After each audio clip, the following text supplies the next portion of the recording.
ভক্তিৰসেৰে মুখৰিত দেৰগাঁৱৰ আকাশ বতাহ। মহিমামণ্ডিত শ্ৰী শ্ৰী খনিকৰ পুথিৰ নাম কীৰ্তন। দেৰগাঁৱৰ টেকেলা বৰুৱা গাঁৱত মঙলবাৰৰ পৰা দুদিনীয়াকৈ ৰাজহুৱাভাৱে অনুষ্ঠিত কৰিছে মহিমামণ্ডিত খনিকৰ পুথিৰ নাম কীৰ্তন। টেকেলা বৰুৱা গাঁৱত নামঘৰত অনুষ্ঠিত হোৱা ধৰ্মীয় অনুষ্ঠানক লৈ গাঁওখনত সৃষ্টি হৈছে আধ্যাত্মিক পৰিৱেশৰ। সমূহ ৰাইজৰ মংগল কামনাৰে আয়োজন কৰা খনিকৰ পুথিৰ নাম কীৰ্তনৰ অনুষ্ঠানস্থলীত নিশাৰ ভাগত যথেষ্ট সংখ্যক ভক্তপ্ৰাণ ৰাইজৰ সমাগম হয়।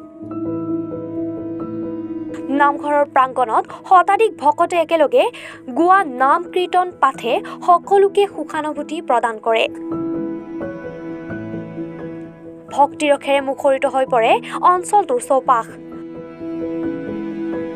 দুদিনীয়া অনুষ্ঠানৰ কাৰ্যসূচী অনুসৰি মঙলবাৰে সন্ধিয়া ভাগত গাঁওখনৰ ৰাইজে ধৰ্মীয় ৰীতি নীতি অনুসৰি পৰম্পৰাগত সাজ পোছাক পৰিধান কৰি গায়ন বায়ন পৰিৱেশনেৰে খনিকৰ পুথিভাগ গাঁওখনলৈ আদৰি আনে।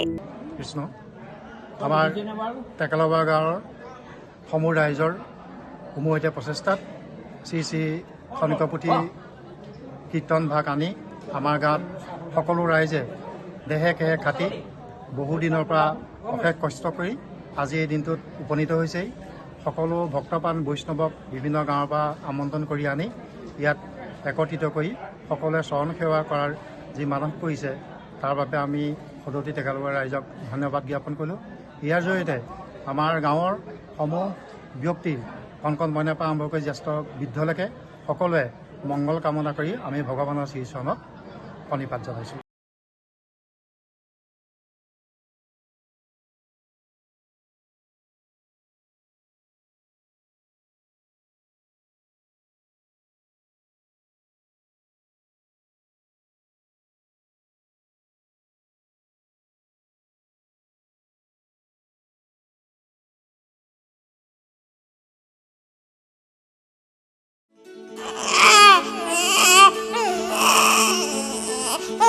অভিনন্দন, আপোনাৰ এজনী ছোৱালী জন্ম হৈছে।